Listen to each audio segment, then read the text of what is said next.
पिछले वीडियो में हम पढ़ चुके हैं कि ऐसक का सांद्रण किस विधि से करते हैं। उसमें 4 विधियां थी। एक तो थी गुरुत्वीय पृथक्करण, एक थे चुंबकीय पृथक्करण, एक फेन पलवन और एक निक्षालन। तो जो भी ऐसक पृथ्वी से खोद कर निकाले जाते हैं उसमें से अधिकांश अशुद्धियों को दूर करना सांद्रण कहलाता है। और उसके हमने 4 विधि पढ़ ली। अब सांद्रण के बाद क्या करें? अब सांद्रण के बाद जो सांद्रित ऐसक है उससे धातु प्राप्त करेंगे, और जो धातु प्राप्त होगी वो अभी तक अशुद्ध अवस्था में प्राप्त होगी। शुद्ध तो बाद में करना पड़ेगा उसका शोधन। तो आज का अपना टॉपिक है सांद्रिक ऐसक से अशोधित धातु का निष्कर्षण।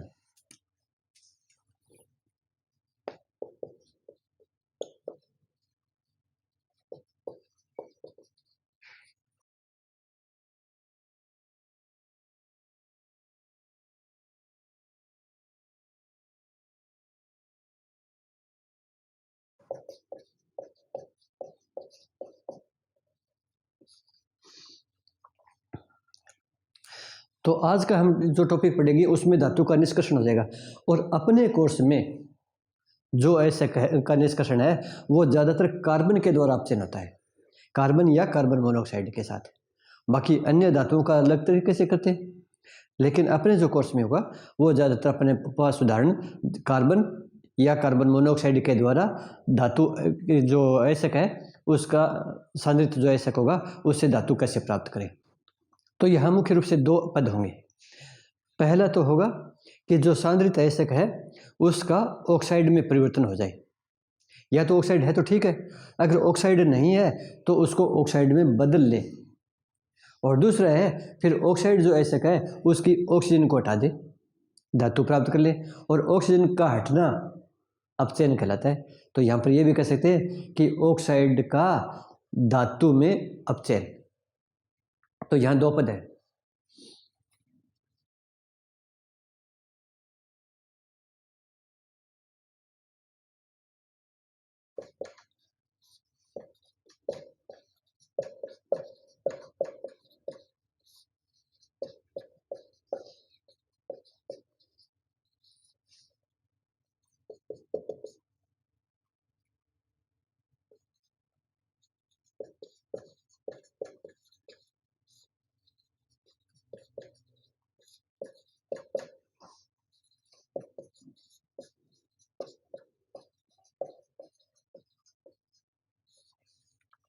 तो ऑक्साइड ऐसक है वो धातु में परिवर्तित कैसे होगी, यहाँ पर उसकी अभिक्रिया भी देखेंगे। तो पहले है ऑक्साइड में परिवर्तन।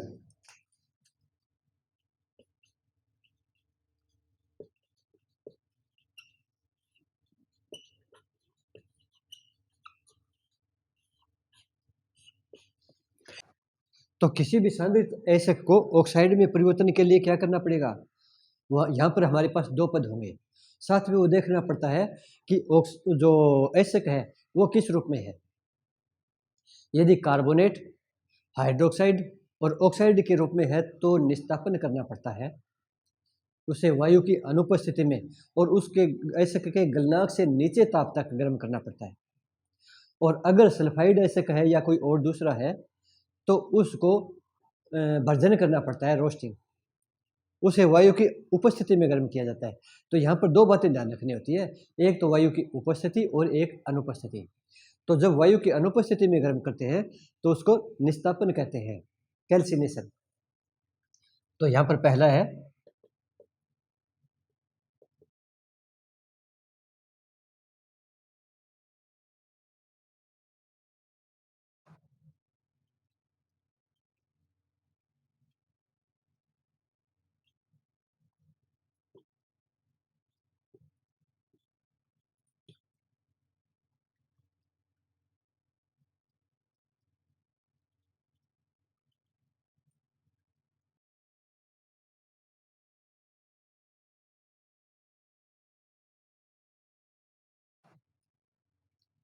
तो यहाँ पर ये बात ध्यान रखनी होती है, गलनांक के नीचे होना चाहिए। ऐसे को वायु की अनुपस्थिति में गर्म करने का क्या प्रभाव पड़ता है? इससे 2-3 बातें हो जाती है। एक तो जो सांद्रित ऐसक है उसको चाहे गुरुत्वीय पृथक्करण से ले या फेन प्लवन से ले तो उसमें वो गीला हो जाता है, नमी आ जाती है। तो एक तो गर्म करने से नमी गायब हो जाती है, नमी को सोख ली जाती है। दूसरी बात, यहाँ पर कार्बोनेट और हाइड्रोक्साइड जो एसिड हैं वो ऑक्साइड एसिड में बदल जाते हैं। तो यहाँ पर किस किस का कैल्सिनेशन किया जाता है, निस्तापन किसका किया जाता है? मुख्य रूप से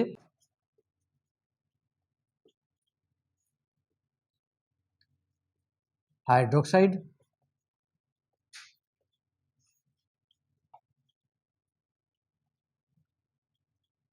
व ऑक्साइड एसिड का।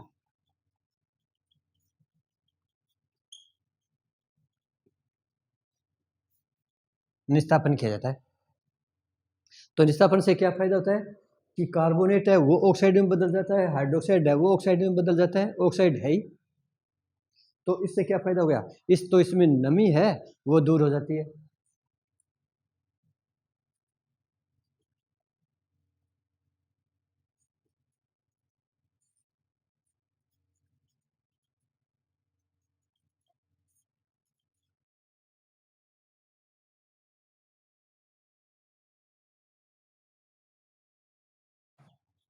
और दूसरी बात है, कार्बोनेट हाइड्रोक्साइड ऑक्साइड एसिड है, ये ऑक्साइड में बदल जाते हैं। ऑक्साइड है उसमें वो सलिंद्रमय हो जाता है ताकि उसमें आसानी से आगे की क्रिया करवाई जा सके। तो इसका कोई उदाहरण है हमारे पास, अभिक्रिया होगी इसकी कोई? तो इसके हमारे पास कई है, जैसे जिंक का एसिड है, या कैल्शियम का एसिड है, मैग्नीशियम का है, या आयरन का कोई है।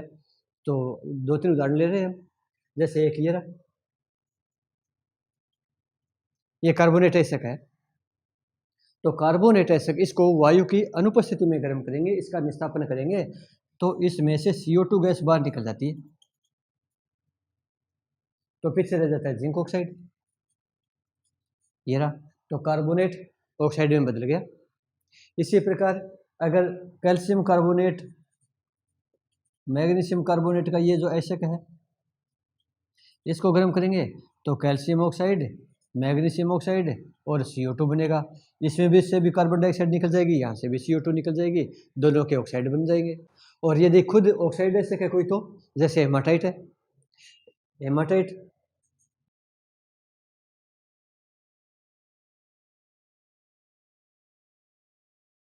इससे क्या हो जाएगा, इससे जल की जो नमी है, जल के अणु है वो सारे वाष्पित हो जाएंगे, केवल ऑक्साइड बच जाएगा।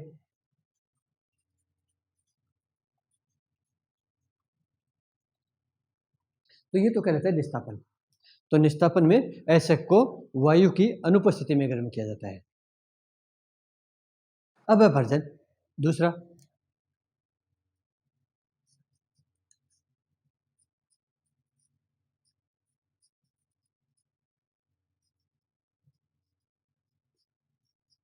रोस्टिंग। यहाँ पर इसको वायु की उपस्थिति में गर्म किया जाता है।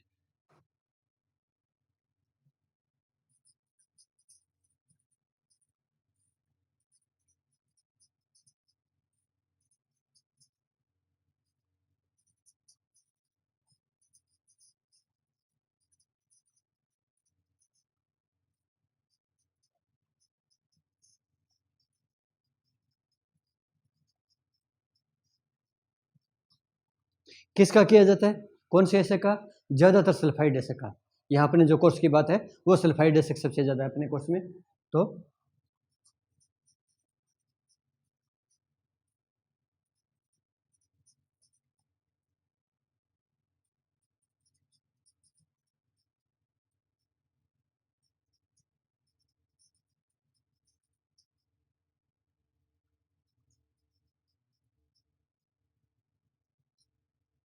ये भी ऑक्साइड में परिवर्तित हो जाएगा। कैसे? इसकी भी एक दो अभिक्रिया लिख लेते हैं। जैसे जिंक ब्लेंड है,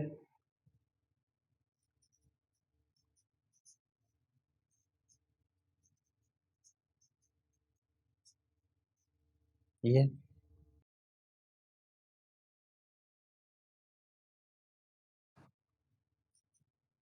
तो यहाँ जिंक सल्फाइड है, ये जिंक ऑक्साइड में परिवर्तित हो गया।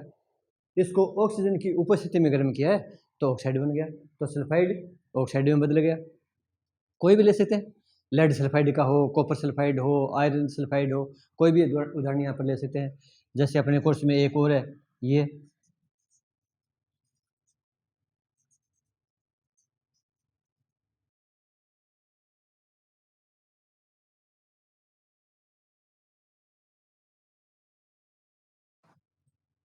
तो यहाँ पर भी कॉपर सल्फाइड है वो कॉपर ऑक्साइड में बदल गया।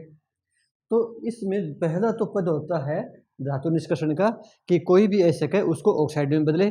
ऑक्साइड में बदल सकते हैं या तो निस्तापन के द्वारा या भर्जन के द्वारा।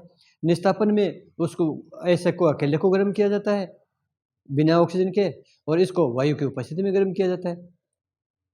साथ में यहाँ पर एक बात और होती है, भर्जन में एक खासियत और हो जाती है कि यहाँ पर जो कुछ अशुद्धियाँ होती है, ज़्यादातर सल्फर वगैरह की अशुद्धियाँ होती है, फास्फोरस की होती है, वो भी इस ऑक्सीजन के साथ क्रिया करके गैस के रूप में बाहर निकल जाती है, सल्फर डाइऑक्साइड के रूप में। ठीक है, तो ये सारी होगी इसमें निस्तापन और भर्जन का। अब अपना दूसरा पॉइंट है ऑक्साइड एसिड का धातु में अपचयन। अब ये कैसे होगा? अब हमें ये लेना पड़ेगा जिंक ऑक्साइड से जिंक कैसे प्राप्त करें, कैल्शियम ऑक्साइड से, आयरन ऑक्साइड से, कॉपर ऑक्साइड से, इनसे धातु कैसे प्राप्त करें, ये अब अपना अगला टॉपिक है। अब है बी पार्ट।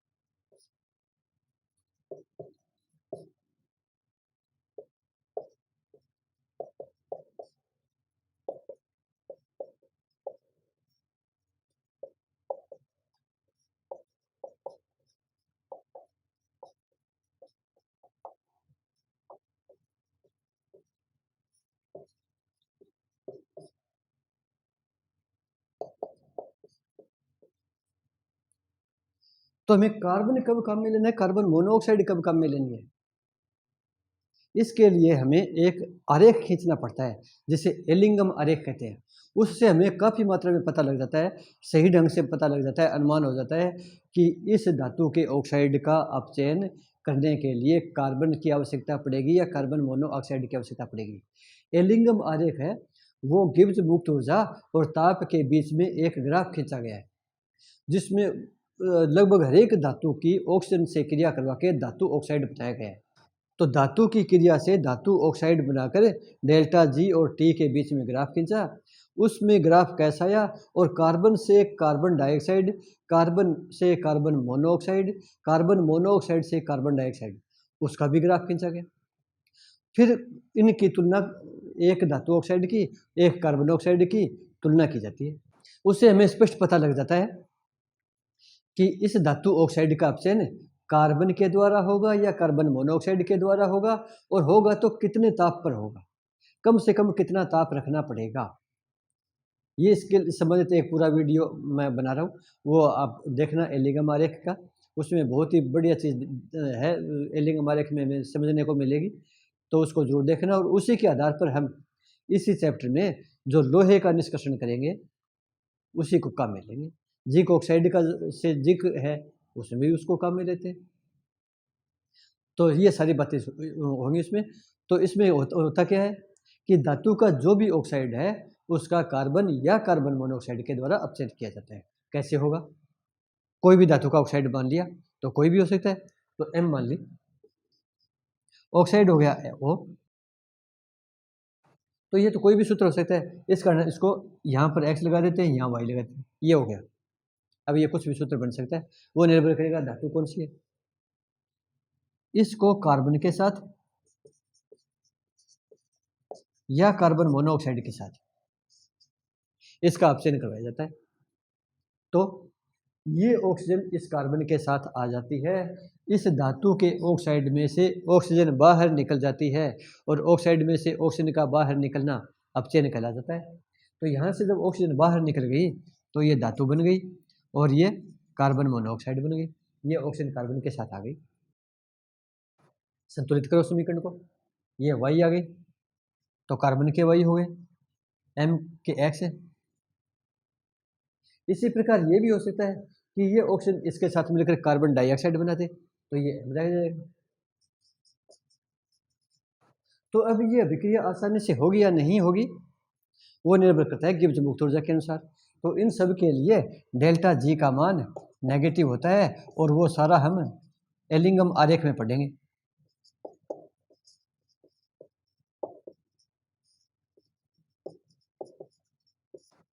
ये सारा उसमें पढ़ेंगे। तो ये इस तरीके से ये धातु प्राप्त होगी।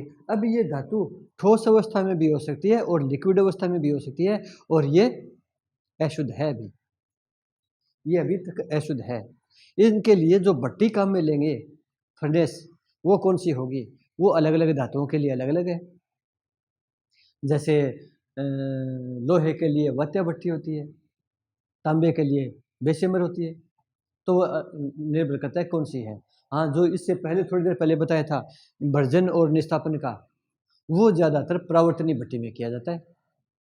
परावर्तनी भट्टी में पूरी व्यवस्था होती है कि एक तरफ से ऑक्सीजन गैस प्रवाहित कर भी सकते हैं, उसको रोक देंगे तो उसको निस्तापन कह देंगे, प्रवाहित करेंगे तो भर्जन कह देंगे।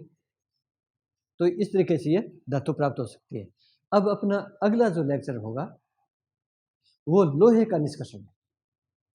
तो लोहे का निष्कर्षण करने के लिए हमें क्या क्या करना पड़ेगा, उसका धातुक्रम पूरा पढ़ेंगे कि जब ज़मीन से ऐसे को खोद कर निकाला जाता है वहाँ से लेकर, और पिटवा लोहा कैसे बनता है, उस सारी प्रक्रिया के से होकर गुजरेंगे, और उसमें एलिंगम आरेख को भी बताएंगे।